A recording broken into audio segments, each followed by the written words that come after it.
முக்கிய செய்தி, குண்டர் தடுப்பு சட்டத்தில் கைது செய்யப்பட்டுள்ள யூடியூபர் சவுக்கு சங்கருக்கு இடைக்கால ஜாமீன் வழங்கியிருக்கிறது உச்சநீதிமன்றம். சவுக்கு சங்கர் தொடர்பான வழக்கு சென்னை உயர்நீதிமன்றத்திற்கு மாற்றி உச்சநீதிமன்றம் உத்தரவு பிறப்பித்திருக்கிறது.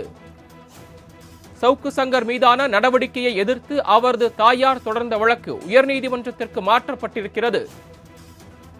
மற்ற வழக்குகளுக்கு இந்த ஜாமீன் பொருந்தாது என்றும் உச்சநீதிமன்ற நீதிபதிகள் தெரிவித்துள்ளனர்.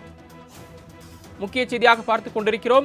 குண்டர் தடுப்பு சட்டத்தின் கீழ் கைது செய்யப்பட்டுள்ள யூடியூபர் சவுக்கு சங்கருக்கு இடைக்கால ஜாமீன் வழங்கியிருக்கிறது உச்சநீதிமன்றம். கூடுதல் விவரங்களை வழங்குவதற்காக செய்தியாளர் கிருஷ்ணா இணைப்பில் காத்திருக்கிறார். கிருஷ்ணா, விரிவான விவரங்கள் என்ன சொல்லலாம்?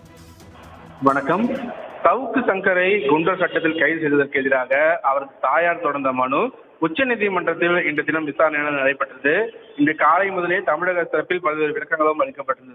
குறிப்பாக கிளாம்பாக்கம் பேருந்து நிலையம் தொடர்பாக சவுக்கு சங்கர் அரசுக்கு எதிராக தெரிவித்த கருத்துக்கள் தொடர்பான விவரங்களும் தமிழ்நாடு அரசு சார்பாக நீதிமன்றத்தில் தெரிவிக்கப்படுகின்றது.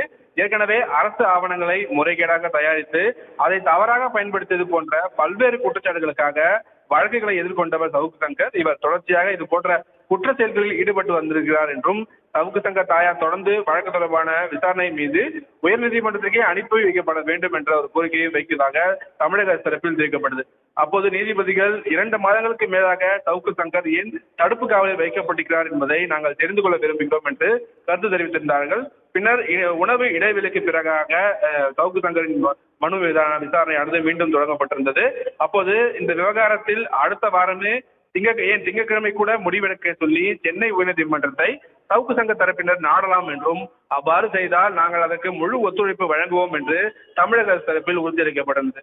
மேலும் சவுக்கு சங்கருக்கு ஏதேனும் இடைக்கால நிவாரணம் வழங்கப்படுகிறது என்றால் அவதூறான கருத்துக்களை எதையும் சொல்ல மாட்டேன் என்ற உறுதிப்பாட்டை அவர் கொடுக்க வேண்டும் என்று தமிழக தரப்பில் உச்சநீதிமன்றத்தில் தெரிவிக்கப்பட்டது.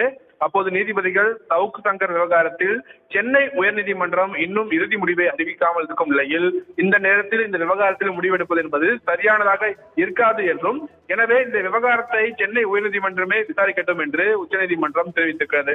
எனவே ஆட்கொணர்வு மனுவை சென்னை உயர்நீதிமன்றத்திலிருந்து உச்சநீதிமன்றத்திற்கு மாற்ற கோரி சவுக்கு சங்கர் தாயார் தொடர்ந்த மனுவை திரும்ப பெற அவருக்கு அனுமதி அளித்து இந்த வழக்கையும் முடித்து வைக்கப்பட்டிருந்தது.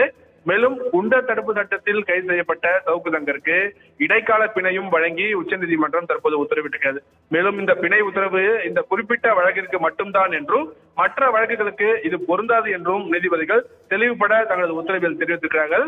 அதே போல இடைக்கால பிணை என்பது தடுப்பு காவல் விவகாரத்தில் சென்னை உயர்நீதிமன்றம் முடிவெடுக்கும் வரை மட்டுமே எனவும் நீதிபதிகள் தெளிவுபட அந்த உத்தரவில் தெரிவித்திருக்கிறார்கள்.